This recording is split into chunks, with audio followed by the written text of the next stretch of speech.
घडली असते,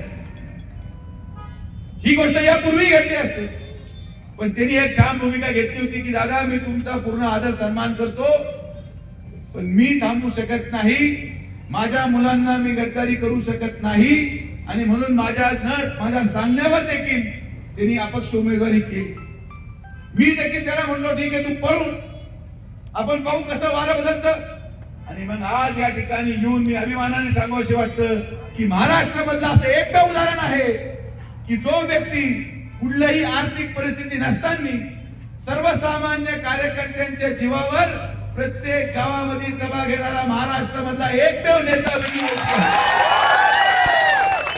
रात्रंदिवस सकाळी 8 वाजेपासून रात्री 12 वाजेपर्यंत विजू आणि त्याच्या बरोबर असलेले तुम्ही सगळे मावळे उपाशी पोटी जे विजूसाठी तुम्ही करून दाखवलं हे महाराष्ट्राच्या इतिहासामध्ये लिहिलं जाईल की एक विधानसभा अशी पण आली होती की एक अपक्ष उमेदवारांनी इतर सगळे अधिकृत उमेदवारांपेक्षा स्वतःची हवा तयार केली, वातावरण तयार केलं.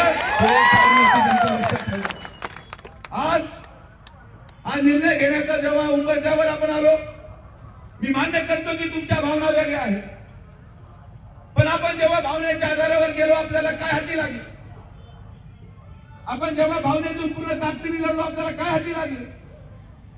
आज भावनेचा वेळ नाही. आज जर खरंच प्रत्येक युवकाला संरक्षण द्यायचं असेल, मागच्या काही कालावधीमध्ये जेव्हा प्रितेशवर हल्ला झाला तेव्हा तू एकाला वाचवलं, असं रोज किती लोकांना वाचू शकतो. आणि लोकांना वाचवण्यापेक्षा त्यांना रोजगार दिला तर ते आपापच स्वयंभू होतील आणि स्वतःचं संरक्षण करू शकतील. ही जर तुझी भावना असेल तर आपल्याला योग्य तो निर्णय घेणं आवश्यक आहे आणि यासाठी मी इथं आलेलो आहे. आपण लढायला घाबरत नाही, आपण कोणाला सामोरे जायला घाबरत नाही. आपण तेवढ्याच ताकदीने, काही लोकांना वाटत असेल की कोण कुठे गेलं, कोण कुठे गेलं, कोण कुठे नाही गेलं, आपण एवढ्या दिवस यासाठी थांबून राहिलो आणि या दिवसासाठी पारलेल्या 17 दिवसानंतर आज विधानसभा लागल्यानंतर आलो की मी पाहत होतो की कोण जातं आणि कोण थांबतं. आणि आज या तारखेला जे उडाले ते कावळे आणि जे राहिले ते मावळे या भूमिकेत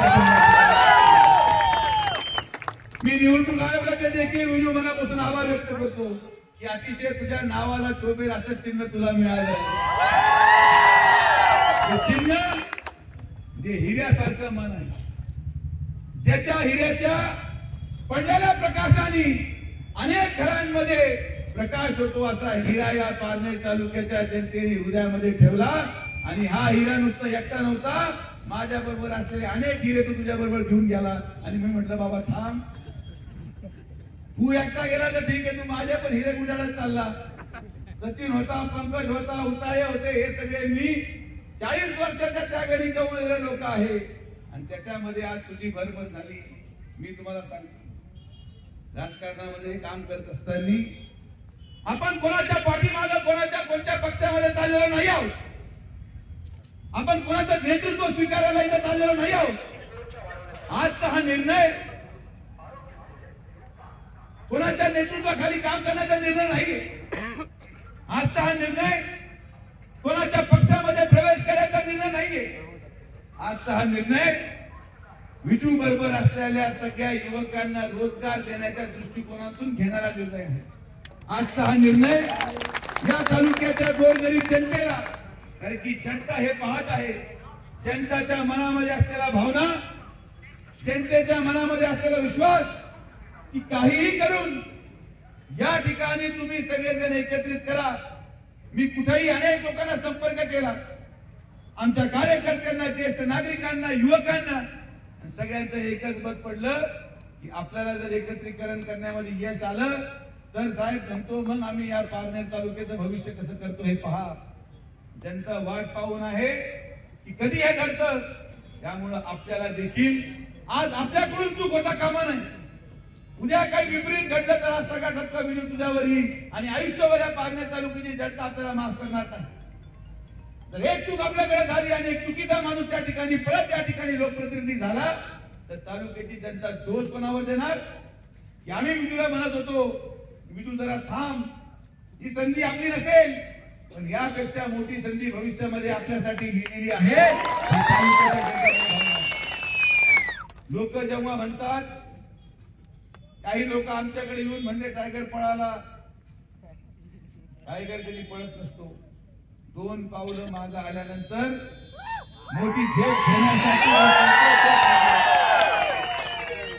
राजकारणामध्ये आपल्या एक फार मोठा लढा आपण 17 दिवस आपण पळालात, मेहनत घेतली। आज जे तुम्ही स्टेजवर आपले अश्रू करत आहेत, हे अश्रू साठवून ठेवा। हे अश्रू आजचे दुःखाचे अश्रू आहेत, ते 23 तारखेला आनंदाने बाहेर पडले पाहिजे। हे काम आपल्याला करायचं, यासाठी आपण या तालुक्यामध्ये आहोत, यासाठी मी आज इथं आलेलो आहे।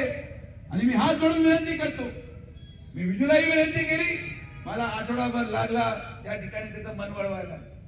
आणि कोण सांगतं रे बाबा पैसे घेतले, कोणाकडे हिशोब जरा येऊन सांगा बरं त्याला। बाबा पुढे घेणार, अरे फार कमी लोक असतात राजकारणामध्ये जे कोणी विकत घेऊ शकत नाहीत। विजू आवटीला विकत घेऊन येणारा माणूस जन्माला या धरतीला हे करायचं असतं ना, तर जेव्हा माझ्या बरोबर होता तेव्हा कधी तर लोकांनी गुंडाळलं असतं। आजपर्यंत विजू आवटींनी या ठिकाणी माझ्या लोकसभेला प्रचार करताना कधीही माझ्याकडून काही घेतलं नाही। आणि म्हणून आज आपल्याला निर्णय घ्यायचा आहे। आणि मी आपल्या सगळ्या कार्यकर्त्यांना विनंती करतो की आजची ही लढाई आपल्या सगळ्यांच्या हिताची, आपल्या सगळ्यांच्या साथीची। आणि विजू आवटीला या ठिकाणी आपण एकत्रितपणे जेवढे विजूचे कार्यकर्ते आहेत, जेवढे विजूवर प्रेम करतात, आपला उद्देश आहे की कुठल्याही परिस्थितीमध्ये महाविकास आघाडीला इथं यश मिळवून द्यायचं नाही, हे आपलं लक्ष आहे। आणि यासाठी आपण लढणार आहोत। आणि म्हणून आजच्या या सभेच्या माध्यमातून हा संकल्प सगळ्यांनी हातवरती करून आज शपथ घ्यायची आहे की आपण महाविकास आघाडीचा आमदार या ठिकाणी निवडून येऊन देणार नाही। या तालुक्याच्या जनतेच्या सुरक्षिततेसाठी, या तालुक्याच्या बेरोजगार युवकांना रोजगार देण्यासाठी आणि सर्वसामान्य माणसाच्या कल्याणासाठी आज विजूने जो पाऊल उचलला, विजू मी आयुष्यभर तुझे उपकार विसरणार नाही। आणि नुसतं तुझ्या नाही, पण तुझ्या बरोबर राहणाऱ्या प्रत्येक युवकाच्या पाठीशी सुजय विखे पाटील शेवटच्या श्वासापर्यंत खंबीरपणे